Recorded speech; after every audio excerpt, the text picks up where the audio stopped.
tengjum 2025 nýsköpunarhátíð Veitna sem við erum að fara að halda í fyrsta skipti núna í júní. Nýsköpunarfestivalið gengur sem sagt út á það að setja fram einhverja stóra áskorunir sem við stöndum frammi fyrir og fá með okkur samfélagið til þess að leysa það. Fá með okkur ólíka aðila úr samfélaginu til þess að koma með ný sjónarhorn á viðfangsefnin og taka aðferðafræði sem þekkt í gegnum svona, hvernig við kalla nýsköpunarspretti og reyna að leysa þessi viðfangsefni. Þannig að við ætlum að taka risastórar áskoranir sem ekkert auðvelt að leysa, sem að liggur fyrir að við þurfum að leysa og athuga hvort við getum ekki nýtt þessa sömu aðferðafræði og gert eitthvað magnað. Við þurfum að fá fólk alls staðar að.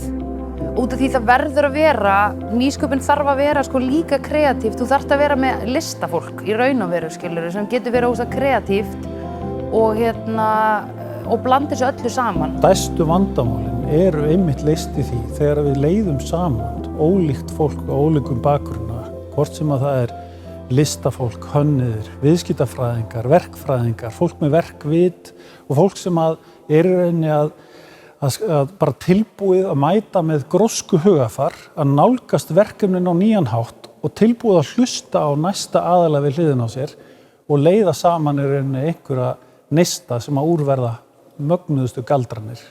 Ég held að nýsköpunarfestival sem veitur verða með skipti gríðarlega miklu máli. Þetta bæði ótrúlega mikið virði að þetta skapandi fólk kynnist þessum auðlindum og þessum geira betur og mjög mikilvægt að við sem erum vinna í orkugeiranum tengjumst líka betur inn í skapandi geiran og fólk sem kemur að þessum geira og fer aðeins á dýptina, það fær líka áhuga og það mun einhvern veginn leiða af sér og hafa keðjuverkandi áhrif.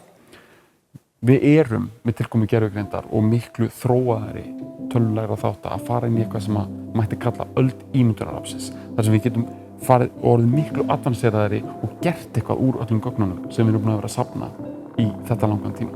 Ef ég ætti að nefna eitt bara fyrir þann hóp sem að situr og er að fara að taka þátt í þessari siglingu, þessu samspili, þessara ólíku krafta og reynslu, þá bara hvatning til þess að njóta þess að koma saman og setja allt í gang og hugsa út fyrir kassan og reyna að finna spennandi lausnir sem að eiga framtíðina fyrir sér. Ég myndi bara segja allan daginn að koma og taka þátt. Þetta er eins og þetta verður svona eins og stórt think tank, bara að kynnast öðru fólki, lærum nýjan hugsunarhátt, koma sínum hugmyndum líka framfæri og hugsunum og hafa þetta er raunverulegt tækifæri til þess að hafa áhrif á samfélagið með einhverjum hætti.